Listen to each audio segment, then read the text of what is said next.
game-changing weapons in the first stage of the war in Ukraine were really the man-pads. Those are the man-portable, shoulder-launched weapons that Ukrainian defenders were firing at Russian armour. Now specifically, they were the Javelins and the NLAWs. There were others, there were lots of Carl Gustav recoilless rifles as well, but it was the NLAWs and the Javelins that really appeared to stop that Russian invasion in its tracks.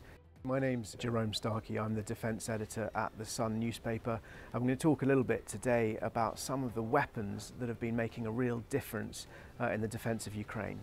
Javelins and NLAWs both fire and forget guided missiles, so you aim them at your target, you fire them and you can flee. Crucially though, two main differences between those missiles. One is the range of them. The Javelins can fire about 2.5 kilometres, the NLAWs have a range of about 900 metres.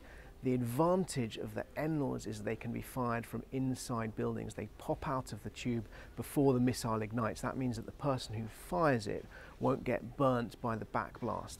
The advantage of the Javelin is it can do something called top attack. So once it's fired, it can either fire in a straight line at its target, or it can swoop up into the sky and then come down on its target from above. And if you're aiming at a tank, that's important because it hits the turret, and often the turret is perhaps the weakest part, or one of the weakest parts of a tank. It was those weapons, those shoulder-launched missiles, that were absolutely key in helping Ukraine's defenders, small bands of sort of partisan-style, guerrilla-style fighters, to stop Russian armour, to halt Russian tanks, destroy Russian armoured vehicles.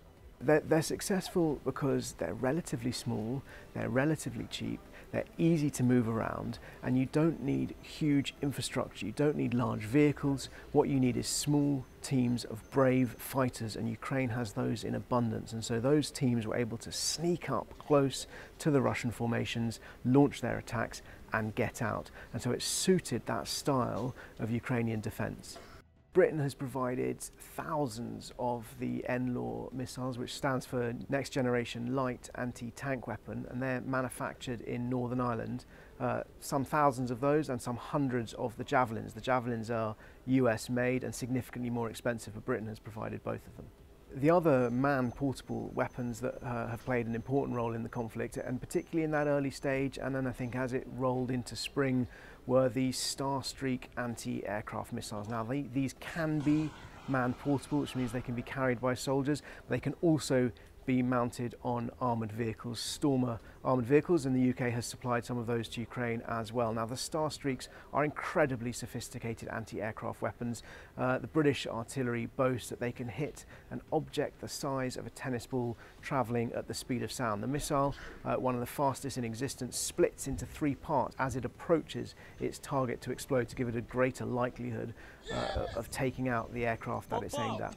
Now we know anecdotally from Western intelligence officials that Russian pilots, helicopter and fighter jet pilots, have been reluctant, indeed scared, to fly ahead of their armed forces because Ukraine's air defence and anti-aircraft capability has been so effective. So many of those Russian aircraft have been shot down.